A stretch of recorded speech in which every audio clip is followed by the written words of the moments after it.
Hello, hello. Ron Callis here with another episode of Automation Unplugged. Today is Wednesday, October 20th. It is a few minutes after 12:30 p.m. Eastern Time. I appreciate all of you joining us live or in replay. Thank you for doing that. I am going to check with my various platforms and see if technology looks like it's behaving. So bear with me here as I just verify that we are live. Let me come over here.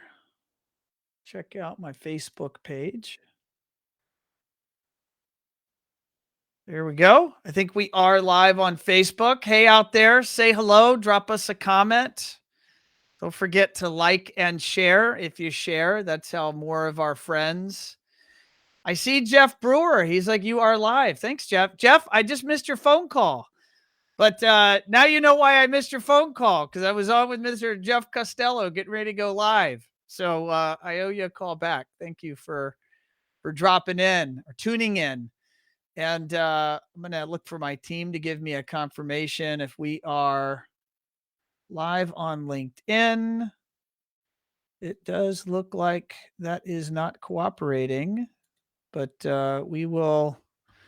The show must go on, folks. So we're going to proceed live. And what we'll do on LinkedIn is we'll upload our video. Looks like sometimes LinkedIn is a little finicky and it's deciding to not cooperate today. But such is life. So let's talk about the show. Today is show 191. And today's show features Jeff Costello, VP of sales at Nortech Control.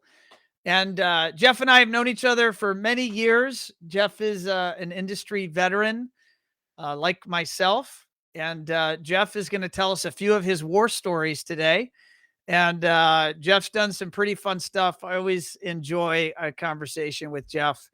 And I am confident that everyone tuning in will also learn a lot and probably get a chuckle or two. I never fail to have a good laugh when I am talking to Mr. Costello. So let's go ahead and bring him in. And let me see if I can get all of my technology to behave. And we'll get started.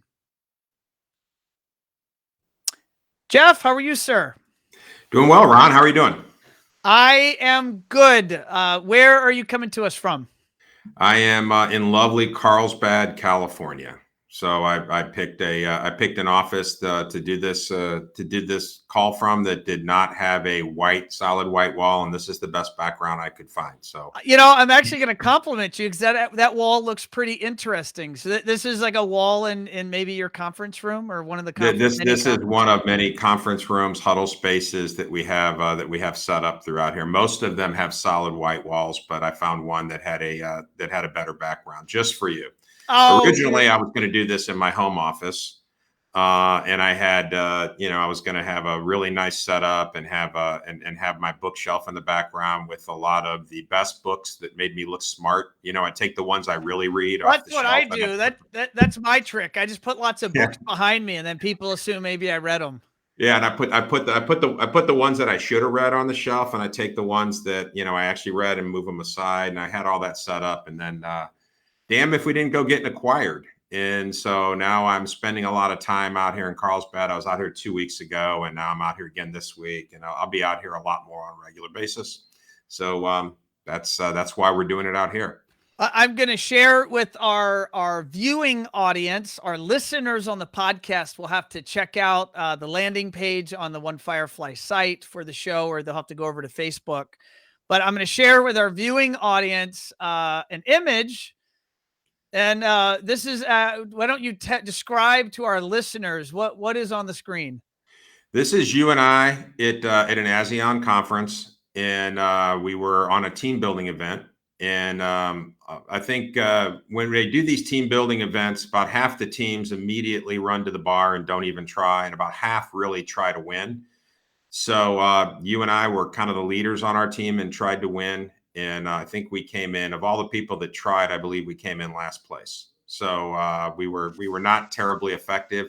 No. And I think you and I have talked before about this. I blame Joe DeMarco. Joe DeMarco was on our team, and I think he's there in the background. Actually, you see Joe's head. I think he's looking up at a street sign or something. He just was a negative distraction the whole time, and clearly we were much worse for having him on our team. It was a bad influence. In fact, he was. It was not good.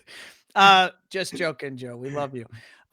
But we are wearing our face masks. We were out there trying to be safe. I think we were maybe the only people in the city of Nashville wearing a face mask. Right. And there we are on Broadway in the middle of the day, in the middle of the week, and every soundstage and every bar, every restaurant was packed. It was crazy. Yeah, it was standing room only in the middle of the street on a weekday at whatever that was, 3 p.m. I mean, it was crazy how packed that city was. Yeah, it was unique. It was a lot of fun though. I agree with you. That was Azione, a couple of weeks ago. I think that's officially the only industry event I've been to in person in the year 2021. That is the first one that I went to since ISC West, the end of July, where I think we sent 21 people to ISC West, and 7 of us came back and tested positive for COVID after the event.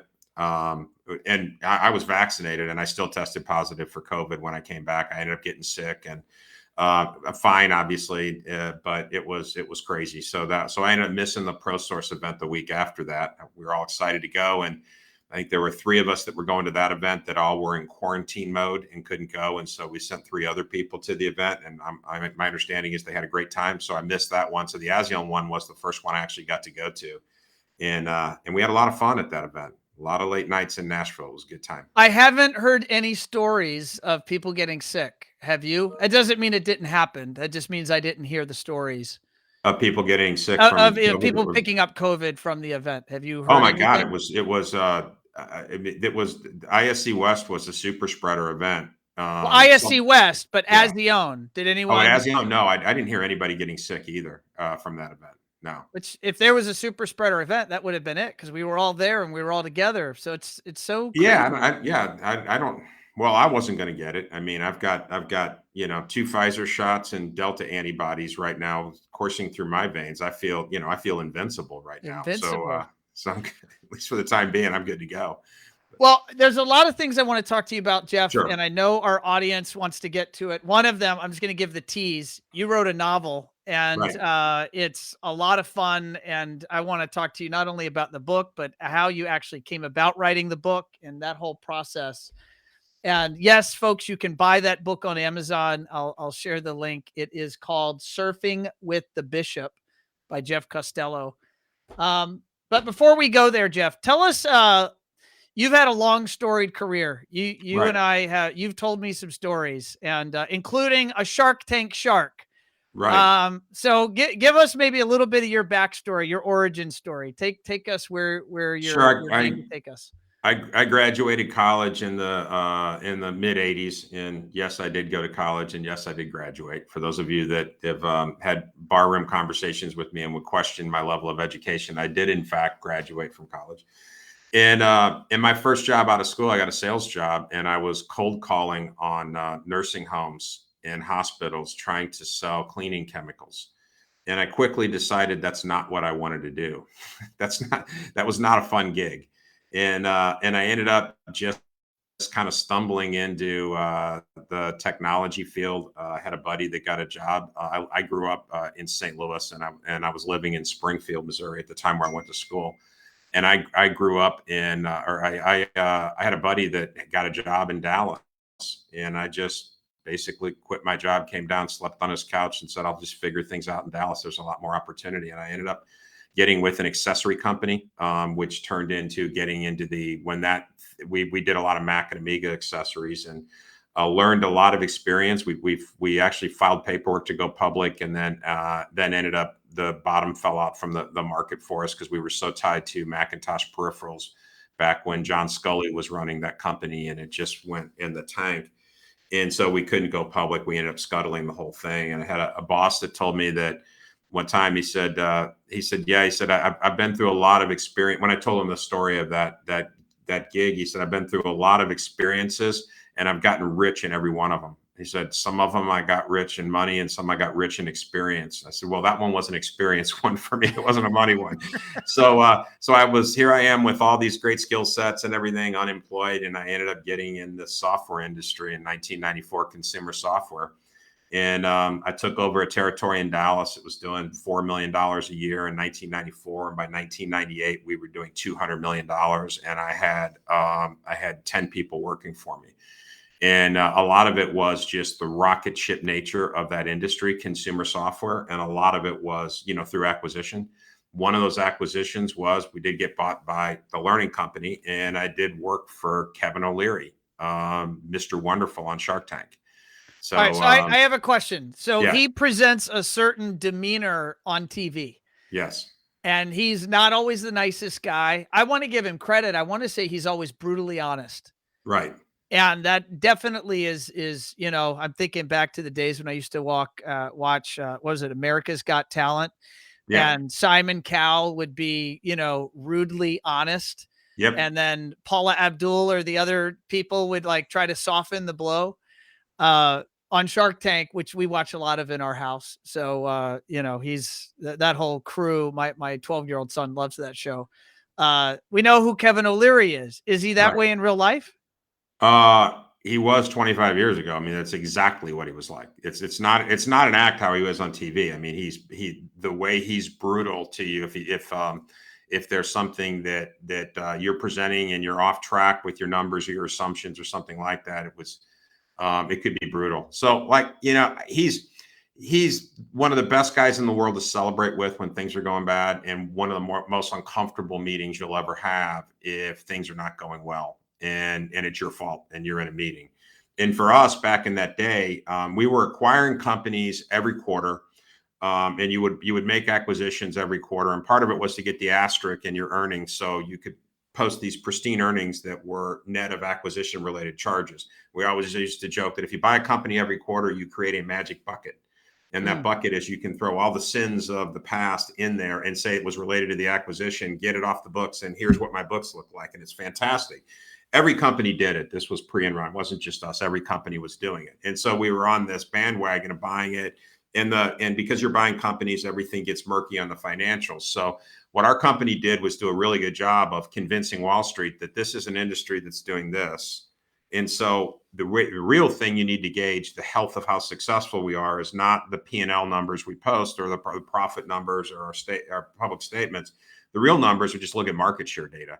And if we're holding or gaining market share, that tells you how strong we are because every projection was the market's going to keep going up. Now, so, Jeff, just to clarify, some of our listeners may not know what software you're talking about. So I want to share that in my youth, I used to go to computer shows with my dad. And that was a strong part of my youth, the Coliseum there in Hampton, Virginia. And there would be just all the hardware people selling the motherboards and the memory chips. And I remember when I bought my first 40 megabyte hard drive for my first computer. Wow. With my dad. 40 whole megs. 40 megs, right? People are laughing like, I have an image on my computer that's 40 megs. Yeah. But there'd be walls of software in boxes that were saran wrapped or plastic wrapped. Is that software you're referring to? Yeah. And a lot of it is stuff you probably heard of. We did Oregon Trail. We did Reader Rabbit. We did Where in the World is Carmen Sandiego. We did Chess Master. We did Print Master. We did Print Shop. We were at one point, when we were part of Mattel, we did all the Barbie and Hot Wheels stuff and all the Mattel licenses.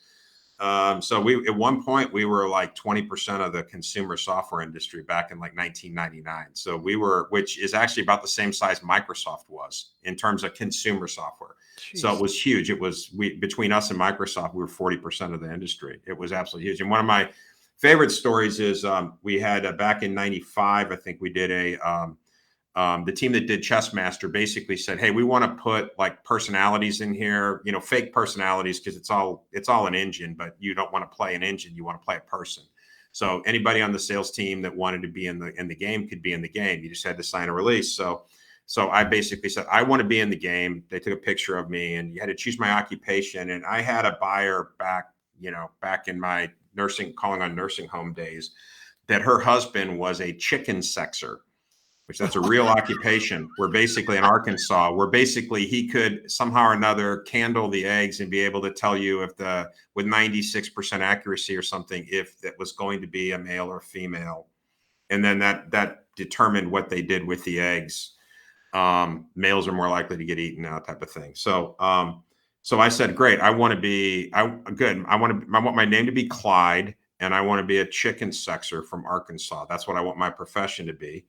And I said, and I want to be the easiest guy in the game to beat. And they said, great, we can do all that, but you can't be the easiest guy in the game to beat because one of our programmers just left us before the project was done, and he already signed his release. So we're going to piss him off by making him the easiest guy in the game to beat. So I was the second easiest guy in the game to beat, Clyde, the chicken sexer from Arkansas. And there is a picture of me. And that made it into the game with that. It made it into the game. Yeah. I think it might be, I think it's Chessmaster 4000 or Chessmaster 3000. It goes back. It's a long, long, long time ago. I mean, we're talking 26 years ago that we were in there, but yeah, so that was fun times. It was, lots of, but that's what our company did. And then, then obviously love working for Kevin. It turned out to be really good for me. When we talk about the book later, we'll talk about how much, and when we talk about nice later, we'll talk about how much. Does he show up, or some characteristics of Kevin? Does he show up in the book? I could read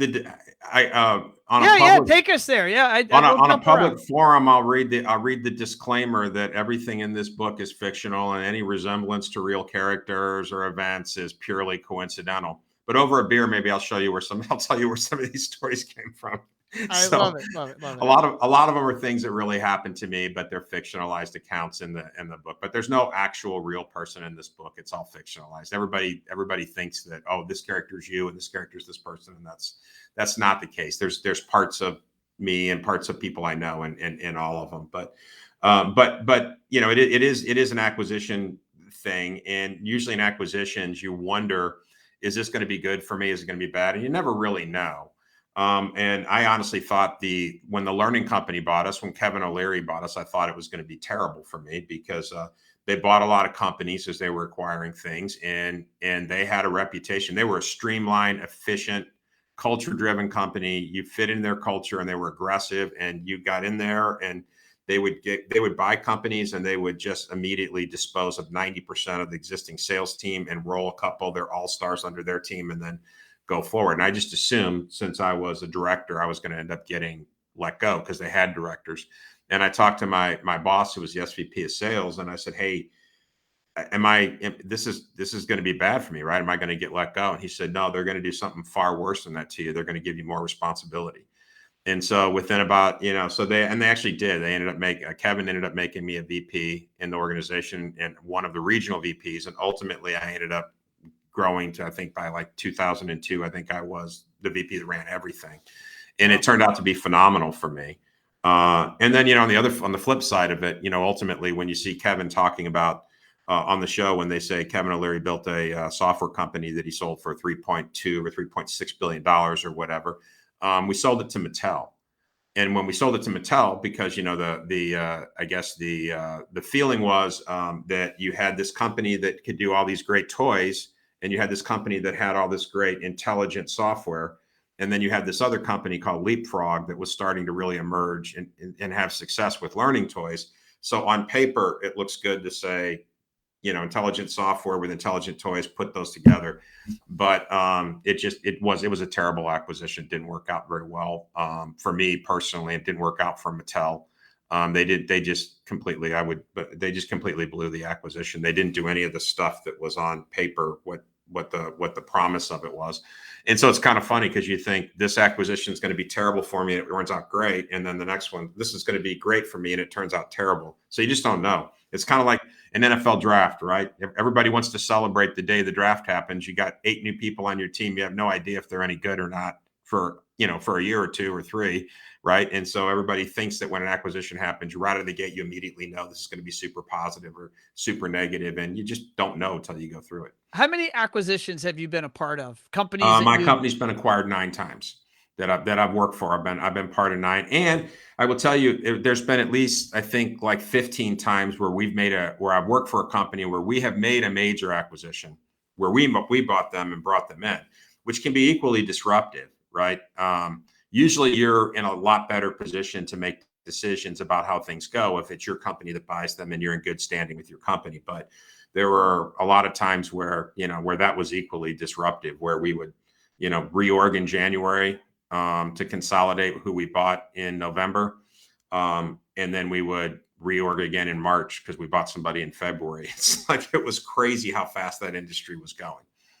That sounds very chaotic. I mean, how have you envisioned running and managing your career over all these years, Jeff, knowing that sometimes those acquisitions work out and sometimes they don't? Sometimes it's good for you, sometimes it isn't. Right. What's your outlook? Like, how do you view it? Like the Well, I decisions think that you've made and where to go? when you've been through it, you just get a little bit more focused. I mean, that when you get acquired, for those of you that out there listening that have never been acquired before, or the first thing that you worry about when you get acquired is that the new people that are coming in are going to make decisions before they fully appreciate the value you bring to the organization, because here they are, they're coming in and they're probably going to make some decisions and changes. And you're like, these people don't realize how important I am or what I do. And so that's the first fear you have. And I will tell you, my experience is that has usually been very unfounded, because the people that pay, tens or hundreds of millions of dollars to buy something, or billions of dollars at some point, paid a lot of money for it. And they paid a lot of money, not just for the products and the technology. They usually paid a lot of money to get the team and the people as well. And they're usually not going to come in and make really stupid decisions like that. So that's been, once you get past that fear, it's usually a lot easier to just kind of navigate through. And you just need to keep, the thing I'll tell my people all the time is, when you go through an acquisition, or when your company is about to be acquired, which is the case in the book that I wrote, is everybody in the company knows that their company's for sale because the owners have made it clear they're selling it. It basically just keep your nose down, keep doing your job, and treat this job like you're going to have it a year from now, because you probably will, and you'll be damn glad you did. And if you get off track and you're not focused on what you're doing, it ends up, you end up living with the inaction that you did for 60 or 90 days while you were just sitting around, wondering what was going to happen. Well, so my experience has been pretty positive with most of the acquisitions that I've been a part of. When we got acquired by companies, it usually works out pretty well. In terms of Nortech, how long have you been there? What's your area of responsibility? 7 years this last October. I am a VP of sales, one of 3 VPs of sales. We have a VP that runs access. We have a VP that runs security, and I'm the VP that runs the control business. There is a little crossover between the security person and myself. I have a lot of responsibility for security, and he has some responsibility for the AV products as well. But that's the easiest way to explain it. And so I have worldwide responsibilities. I have an international team. I have a pro audio video team that sells, our GEF and AV distribution products into the pro market, and our Furman pro products into that market, and the musical instrument market. So, so that's the teams that I run. So news broke in September that Nortech was being acquired, and then when did the news break that NICE was the acquirer, and how's it gone so far? I think it was like October 4th or something like that. It was the first week of October, and so far so good. I mean, I really, I think we all knew Melrose was not a permanent home. They're on their website. They right next to the Melrose logo, it says buy, improve, sell. That's what they do. They buy things, they improve them, they sell them. They made it real clear from day one that it's not going to be a permanent home. NICE is the permanent home. And there are a lot of places we could have gone, and some of them, would have been problematic, maybe for our customers, or even for a lot of our team here, where maybe there would have been a lot of redundancies if some competitors bought us and stuff like that. So as a company, we're pretty happy with Nice being the one that acquires us, and I think it's a good fit overall. We did not have very much redundancy in products at all. They have an access business, but it's really high end commercial security kind of access stuff, and ours is not at the same level theirs is. Our access business. They have a control platform called Fabaro that is really, it overlaps maybe a smidge with Elan, but it really doesn't. And for the most part, I mean, they do 85% of their revenues outside of North America.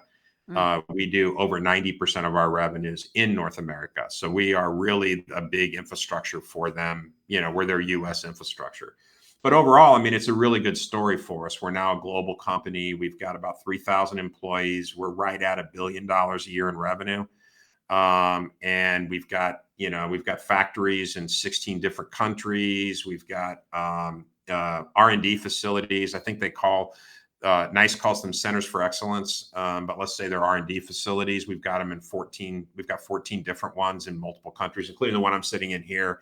But we have them in all the obvious places, U.S. and Canada and Italy, but also in Russia, China, Germany, South Africa, Brazil, and a few other places. So we are really a big corporate customer. I mean, I'm big international customer from all over got places all over the world. We do business now in over 100 different countries. Wow. So it's so overall, I think it's going to be pretty exciting. I like everything that the people have said. My boss I report to the CEO, Eduardo Malfi, who was the COO of Nice and is moving here to Carlsbad to run our company. Our former COO, Chris LaRocca, he's here for 18 months, and really he was just here to kind of finalize and get the deal across the finish line. And now he's moving on, and so Nice has installed a new CEO, and I've got to meet with him a lot in the last 3 weeks. And so far so good. I'm pretty excited about the story. What happens on this trip? You flew out to California for these Right. meetings, and you're going to be there for planning meetings. If you lift the hood or we get a peek behind the curtain, what kind of happens 2 weeks in, and what type of things, I guess what you obviously can publicly share, but what type of things are you guys working on? Well, I think a lot of it is just completely bringing people up to speed on your businesses and what drives the business, what happens, how things work, what your go-to-market strategy is. And honestly, being brutally honest about, here's the things we are doing incredibly well. Here's the things we're not doing so well as a team. Here's the actions we've taken because we're, to try and rectify that. And, but, you just be brutally honest. And I think that's what anybody wants. You just put yourself, it's really simple. You just put yourself in a situation and say, if I were him, what would I want the guy that runs this channel to walk in and share with me? And not all good stuff. I mean, you just come in and be brutally honest on where you are with everything. But the main thing we're doing now is we're really working on building a 3-year plan. So essentially they want to know kind of where we want to be 3 years from now. What's reasonable goals? What do we need from a resource standpoint? What does the end result look like? And let's work backwards. And that's a very common thing that most companies out there do. They work on 3-year plans. But it's, it has a lot more meaning in the sense that, the prior company that owned us wasn't going to own us for 3 years. So there wasn't a lot of talk about what happens in 2022. It was really more about, just what happens in 2021. So now we're talking about what it looks like for 2022, 2023, 2024. Where do we need to make investments? What's your ask? What have you wanted to do in the past that you haven't been able to do because you've been told no? Make a case for it, those type of things. So really exciting conversations that we're having, and I'm looking forward to it. It sounds exciting to be looking forward again, 3 to 5 years into the future and start inventing your future. And I imagine that's a lot of fun to get your team rallied around that and your dealers rallied around that. It is, and that's what what our dealers want to hear. I give the. It's kind of funny because we haven't been to ISE. I'm hoping that I get to go to ISE in Barcelona this year. I hope it happens. But I usually stand up, in front of the group, and the first thing you'll do is it's like you do all these presentations all year long, but then first thing you do is when you get ready to go to ISE, you go back and look at last year's presentation. And it's like, just out of curiosity, what the hell did I say to these guys last year? It's kind of, you pull it up and you want to look at everything because you have all our international partners in there. We're talking through, and then I kind of say the same thing every year to them, which is basically that from our standpoint, part of our value proposition is that that we really want to focus on people, products, and programs. It's real simple. And usually I make a commitment to our customers, whether it's a CEDIA presentation or whether it's a ISC, where I just make a commitment on stage that basically a year from today I'm going to stand on the stage and I'm going to promise you we're going to be better in all three of these areas. Here's what we did in the last year to make ourselves better. You have a better lineup of product to sell from us a year from today than you do now. And it's pretty damn good now, but because of the investments that we make. We're going to do things with our people to make them better service you between now and next year, whether it's we restructure, we add more resources, whatever it is that we're always focused on, or we do better training, whatever it is, we're going to make sure that we do that on that. And from a program standpoint, we talk about all the things we're doing programmatically to make them better, whether it's a lot we help them with on social, whether it's city-based landing pages that we've done for Elan that have really helped with SEO for our accounts a lot. Or whether it's just plain, our builder channel program, which has been something we created. I think it was like 4 years ago. We kind of started. We didn't have a builder program, and we were just pretty much relying on going through our dealers and letting them handle it. And we built a team to do that and put Brett Jacob, a longstanding Elan person, in there to run it, and he's done a phenomenal job. And we've been winning awards on that program, and it really is something that helps our customers. So just be able to stand up in front of them and tell them that's what we do to try. We're going to just constantly try and make things better. So it is always good that we want to do that. And there are times when, that you work for companies where you can honestly look in the mirror and say, we've done nothing to make things better for our customer in the past year. We have the same products we had a year ago. There's been no updates. We've done nothing better we may have laid off some people. We've done nothing better on the programs to help them. And I can't stand up here and say this. And I can honestly say that in my 7 years at this company, that basically we could get on stage at these meetings every year and point out, here's what we're doing well. And here's what we've done to help you and make things better. And what I find a lot of times in this industry, coming from a different industry, when I first got here, there was a lot. I was here for the core brands blow up, the tail end of the core brands blow up, where I came in right when a lot of hard work that had been done to fix the mistakes that were done was already done. So I came in just in time to take credit for all of it. I guess I didn't take credit. They gave it to me because I'm in and they handed you credit for the blow up. They handed me credit for the fix, basically, and it was great. I'm like, great, basically this stuff was done 3 months before I got here, but great, I'll take it. That's, and it was kind of funny. I had a common line that I heard everybody that worked for me heard me say it like 100 times, and it got to a point where I'd be one meeting after another where I would say that, and I would sit in meetings and people would kind of roast us. They would just barbecue us on how bad we were messing up and had messed up. And a lot of it was old news. They didn't realize some of the stuff they were complaining about had already been fixed. And I used to say, you're right. At Core Brands, we do a lot of things wrong. And the number one thing we do wrong is not telling our customers what we do right. And we're going to fix that now. And then I would just go through the laundry list of all the things that we had done to address that. And then basically go through the list of things that we were on the next list. We used to call it page 2. Page 2, we understand this is an issue. That was not the priority to fix it out of the gate. Here's what's on the next list that's going to be fixed. And that just made customers feel a lot better that they didn't realize that you had done it. I think most companies, we have everybody in this industry. And I see a lot of complementary companies to ours and competitors of ours, and people just work really hard in this industry. They really do. And every year, it seems that every company's made great strides in all the areas that I just mentioned, right? And I think as a company, a lot of times we just don't take credit for that with our customers. I mean, if you walk into a meeting and you get and it immediately is about two things that are wrong, and never once does anything come up about all the things that you did. Obviously, you want to get those fixed and addressed and everything, but at some point you need to remind them of all the things that you've done for them to be a better partner. And we try and do that as a company. We really do. I think that's more my job to do than my team's job.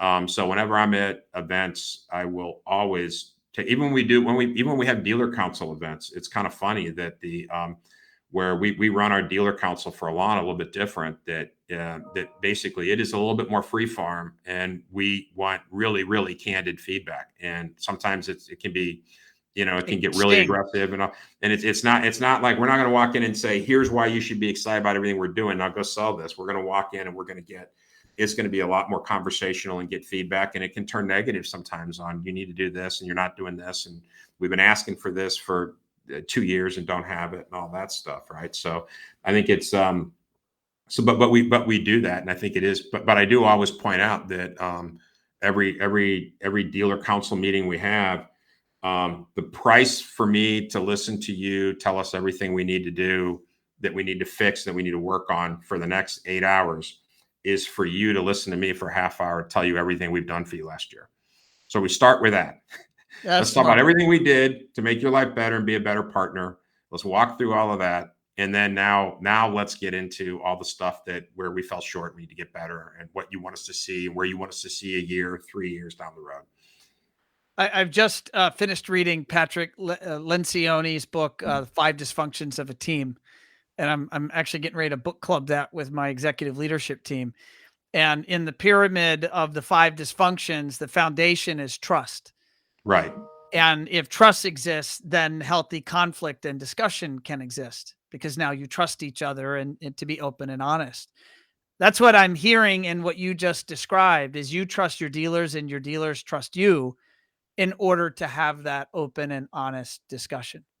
Yeah, well, it's not open and honest if it's one-sided, right? It's got to be, if all I'm going to do is tell them how wonderful we are, that's not an open, and if all I'm going to do is listen to the negative, and we're not going to have a conversation about what we've done right, then it's also not open and honest. So it needs to be open and honest. It has to be a two-way conversation.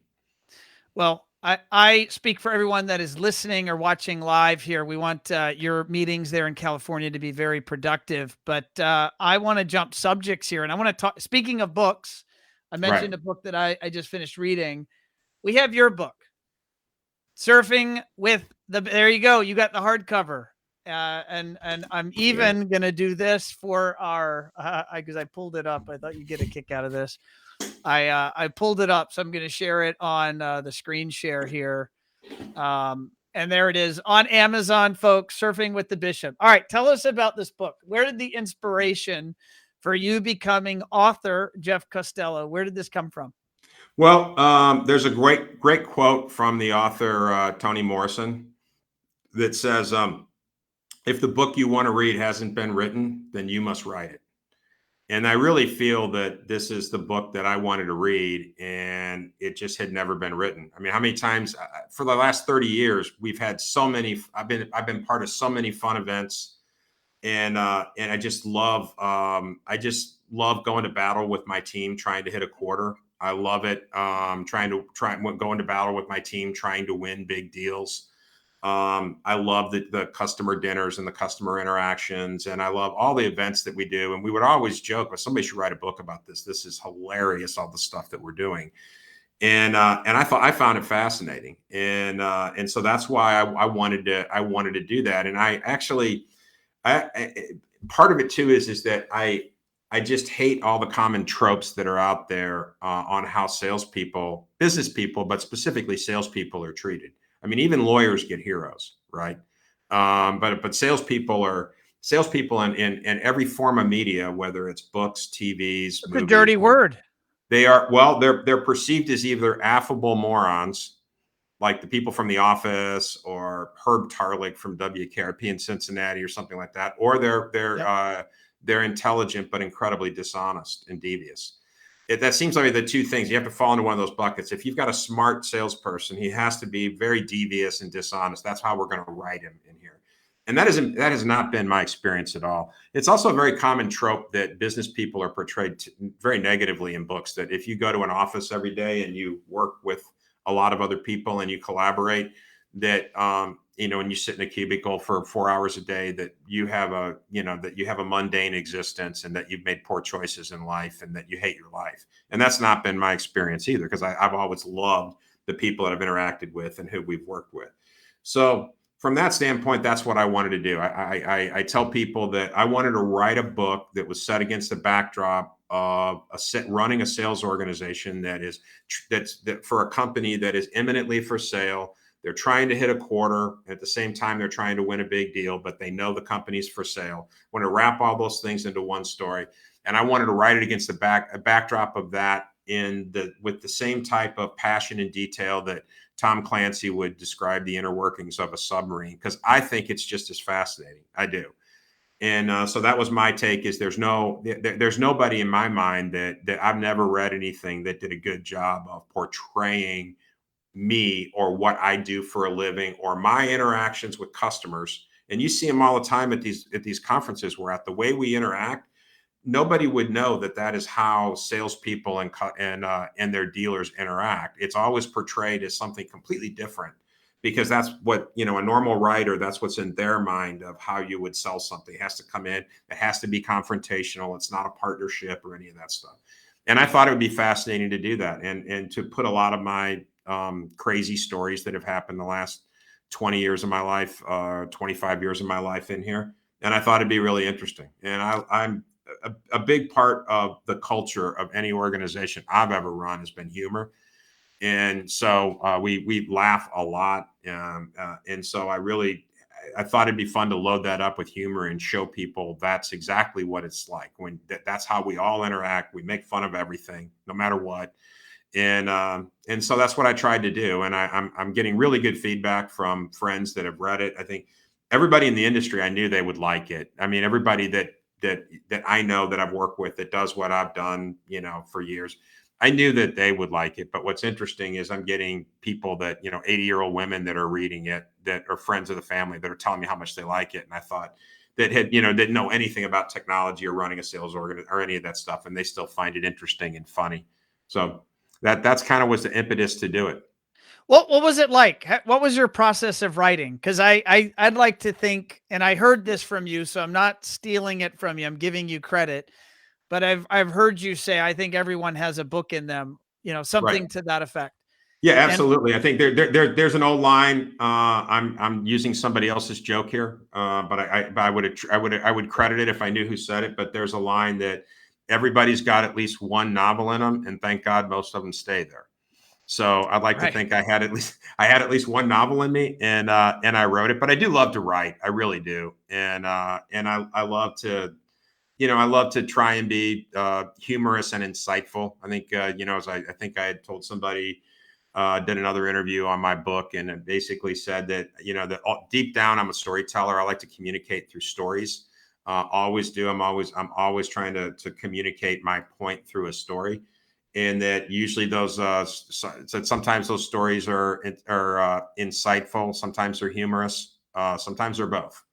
And I'm hoping that, that the book came out both. That's really what that's what I really wanted to accomplish, because, there really is a lot of business lessons that are in this book as well. It really is interesting, but a lot of them are wrapped in humor. And I'll just give you an example of I one. was going to ask for that. Give us Okay. one All right. example of a lesson. There's a chapter in the book that I've used for years. It's called the chapter. One of the titles in the chapter, or I think the third chapter of the book, is called Rule Number One.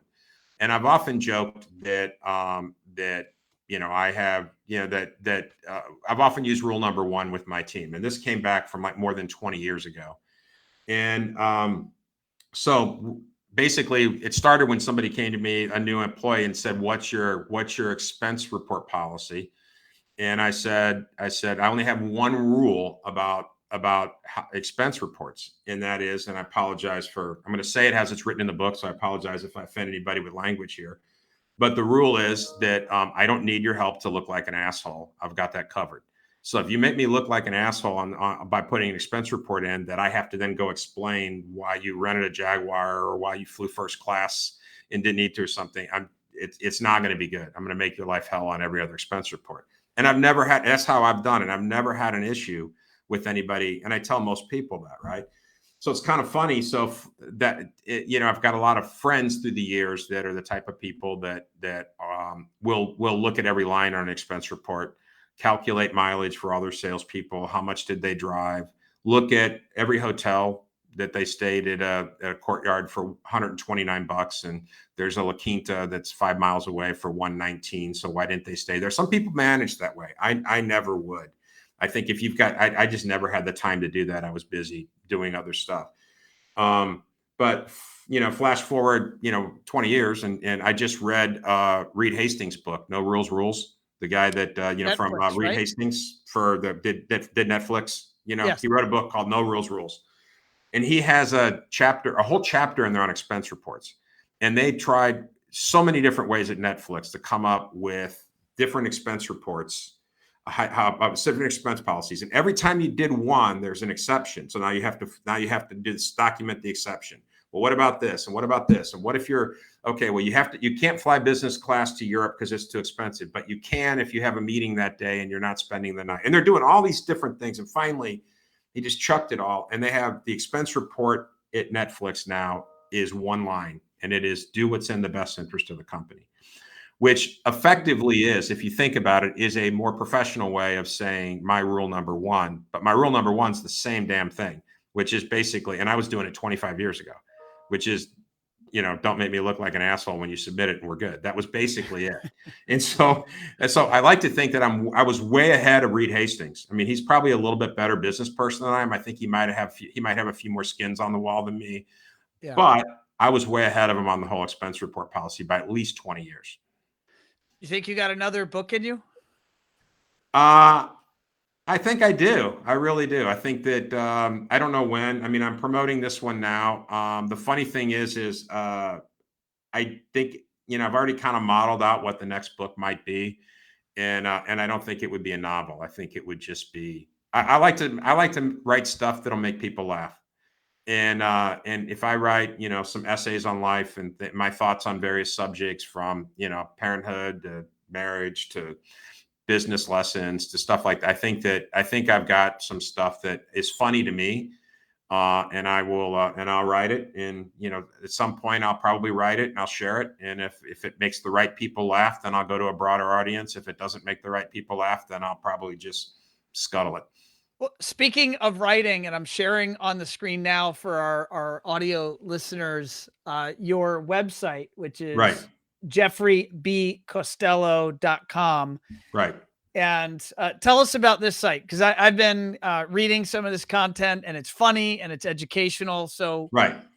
Well, I kind of if you're going to promote a book, you really need to have an author website. Everything says that you absolutely need to do that so you look legitimate. And the other thing they said is that in all the research I did, the videos you watch on how to promote a book, real honestly, they said you'd be surprised, but just basically telling everybody, hey, I wrote a book, doesn't work very well to get people to buy it. What actually works is if you just start sprinkling out content that people might find enjoyable, and then if they like that content, they're more inclined to want to buy your book. So that was kind of the impetus for me writing this thing. And there's a phrase on there that I picked. I explained the phrase in the welcome section, but I call these things trifling amusements on business and life. And I love the phrase trifling amusements. It was I read it in a book called The How to Live or Life of Montaigne, about Miguel Montaigne, this French philosopher that was like the first modern man in the I think in the 16th century, and he was just the first guy to actually write his feelings on things and everything, and very well known as Renaissance kind of philosopher guy, French Renaissance philosopher. And so I lifted that phrase from that, and it's called trifling amusements on business and life. And I read a ton. I read a lot of books, and I read business books and novels. And when I find something that I find interesting, I like to basically share it share the fact of what I read in a book and then apply it to my business career. So the one you have up there right now is called The Missing Bullets, and I'll just give a brief overview. I think it's pretty interesting, but I got this out of this story out of a book by Jordan Ellenberg called How Not to Be Wrong, and I strongly recommend that book. He's a mathematician, and he just talks about how so many of the numbers you see on TV and so much of the methodology about everything that people use math for is completely wrong, and they draw the wrong conclusions about things. And I found it really fascinating. And I think he's got the quote in there. I can't read it, but it's something of the effect of basically like dividing numbers. Dividing one number into another is computational. Knowing what number to divide in another one is mathematics, right? Mm. He tells this story in the book about Abraham Wald, who was this genius mathematician who grew up in Romania, or I think it was, and he ended up fleeing Europe in the 30s because of the Nazis. He was Jewish, but he was a genius mathematician, and they stuck him in the statistical research group, which was in Manhattan. So he was in an office right next to the other smart guys in Manhattan that were working on the Manhattan Project. They put all the smart people in Manhattan in this one building, and he was part of it. And so they ran everything by this group, the statistical research group, and they ran by him. Basically, the bombers that were coming back from bombing runs were getting just shot up really bad, and they wanted to add some additional armor to the bombs or to the bombers, and so they basically did all this analysis, and they said the planes are getting shot in the fuselage, so this is where we want to add all the extra armor, and they sent it back to him to verify the analysis on where they should put the armor and everything. Because more armor means a loss of speed and more fuel. So you have to be judicious in how you do that. And he basically told them they're all wrong. And they were like shocked. And he asked a very good qualifying question, which is, you are looking at the bullet holes from the planes that returned from battle. Where are the holes in the ones that didn't return? And all of a sudden it was like, you realize that's a real big business lesson for me there, that a lot of times you give people a bunch of data, they think they have all the data. And oftentimes they don't realize that they don't have all the data that they need. So you have to ask yourself a question, even though I've got all of this data, what do I not know that I need to know? And from a business lesson standpoint, as a sales leader, my experience has been the number one thing that a lot of times you don't realize that you need to know is how the people you're dealing with are being compensated. How does their comp plan work? And how does this, and I ask all the time, it's a common question I'll ask people, business owners, how do you comp your salespeople? How are they paid? And it's shocking sometimes some of the answers you get. Probably pretty common in this industry how people are paid, but not always common, and what they get paid on and how they get paid. And once you know that, you can then better understand how they make decisions. And what's common, Jeff? What's common for compensation, and what's your opinion of how it should be done? Well, it depends. I mean, there's a lot of running is, it just depends on, I think that the majority of our customers are probably going to be paying on the margin they create, which actually rewards the right behavior. But I've got my own opinion. My own opinions depends on, that you should only pay on margin if you've given the person the ability to negotiate.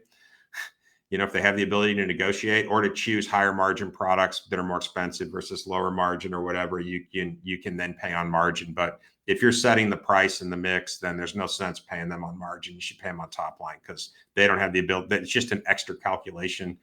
The cleaner you make it, the easier. That's always been my position. Like, our team doesn't really have the ability to negotiate. We set pricing, and there's certain directors have certain parameters for certain things. So we just pay on net sales. We're not paying on gross margin on our team because they don't have the ability to negotiate. But if they had the ability to negotiate individual pricing on what do you think this controller's working? What do you give me for this subwoofer or something like that? Then I think we'd have to pay them on margin. Otherwise, you just see ASPs plummet, right? So just to get the quick, easy sale. So I think that's so anyway, that's kind of, but I part of that story was that, we actually used that information at the Apple stores. I mean, when I did a ton of business with Apple back when their stores were really taking off, and I found it fascinating how they pay their salespeople. I asked my merchant, how are your salespeople paid? And I would have thought it was on revenue, or I would have thought it was on margin, or I would have thought it was on accessories sold or extended warranties sold, and it was on none of that. He basically said we pay him on we only pay on customer satisfaction survey. He said we send out a customer satisfaction survey. Everybody buys something. 10 is good, 9's okay, 8 is you're fired. And he basically said. And then I said, really? You don't pay on like sales? Because we have people lined up around the block to buy Apple product. We don't need them to sell anything. We just need to make sure whoever walks in that store has the best possible experience. So when we were training on the products of ours they were carrying versus a competitive line, we had a PC emulator SKU. We actually really used that data to talk about that, because we actually had better margin. That was part of what got the merchant to bring us in.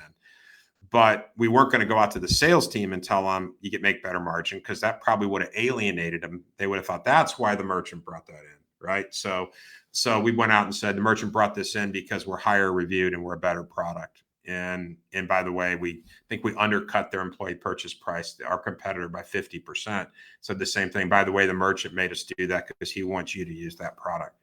And that's the stuff that resonated. We just absolutely destroyed our competition. It was all really because how we framed things up, because we asked one question that was the right question to ask, which is, by the way, how's everybody compensated? How are they getting compensated? I need to know that, because that's going to affect how I train them on what's important. So those are the kind of things I share in these trifling amusements. I think it's so I've got a lot to share, and I think that and the fact is they're usually 1 or 2 minute reads, so I'm not going to bore you to death when I do it. I think. We've linked to it in the show notes, or into the Facebook comment stream. We'll also link to this content on the landing page for the show. I do have just a high level, and I'm mindful of time and your time, Right. Jeff, because I know you need to go meet with the CEO here in just a few minutes. 28 minutes, yeah. 28 minutes. And I appreciate you spending time with the audience and myself. We're certainly honored. Our integrators, your integrators out there in the marketplace, they're a little stressed right now. They're having tremendous demand, which is actually the good part of the stress equation. Right? They're in demand. Your products are in demand. They are in demand, but they are having shortages, perceived shortages with labor in the ability to get jobs done. They're having shortages in the availability of products. And I don't know that those two items appear to me, they don't seem like they're going to be easing up in the next few days, or maybe even the next few months. High level, you know lots of folks, and you're always out there experiencing and interacting with your dealers and with the industry. Maybe some high level thoughts or ideas, kind of a softball pitch. What do you think they should be thinking about to just kind of be okay, and maybe not have so much anxiety or concern or stress that I know many of the people that I talk to every day are carrying? Well, yeah, I think that you have to. Yeah, oftentimes, you have to be careful when you ask when you want somebody to talk you off the ledge, because they're oftentimes going to just tell you to scoot over and make room for them. So, so this is fair. You are right. You are right that that there is not, we're not magically going to get into 2022 and supply chain is going to be all of a sudden great. I mean, for us, I tell people this when I share this, not that if there's dealers on the call listening, you have to understand some of the stuff that we have to go through, and I'm sure all the other vendors on the call are going through the same thing. But we own the product the moment it leaves the factory. We used to have 30 days of product on the water at any point in time. We now have 110 days of product on the water. So we had to buy, for this year, for 2021, we had to buy 14 and a half months of inventory to do 12 months of revenue.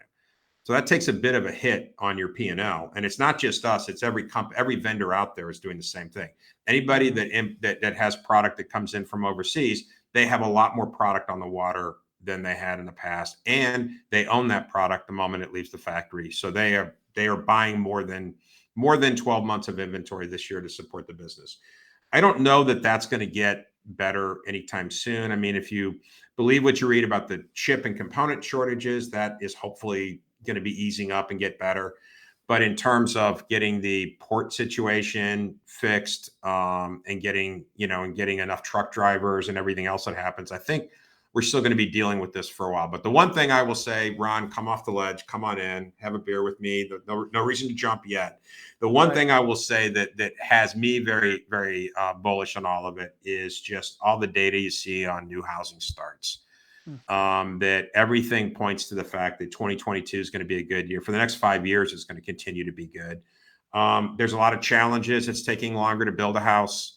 If you do business with production homes, there's a lot of them have just pushed our business to the side. A lot of them that had wrapped their head around the fact that we need to bring in, need to have a standard in the home and bring people in.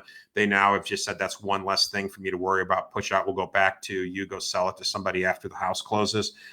So there's some challenges on some things, but overall, we all play around that field of new housing starts. If the new housing starts metrics are still looking good, then there's just very fertile ground for us to go have strong business. So from that standpoint, for the next 5 years, all the data you look at shows it's going to continue to be phenomenal on new housing starts.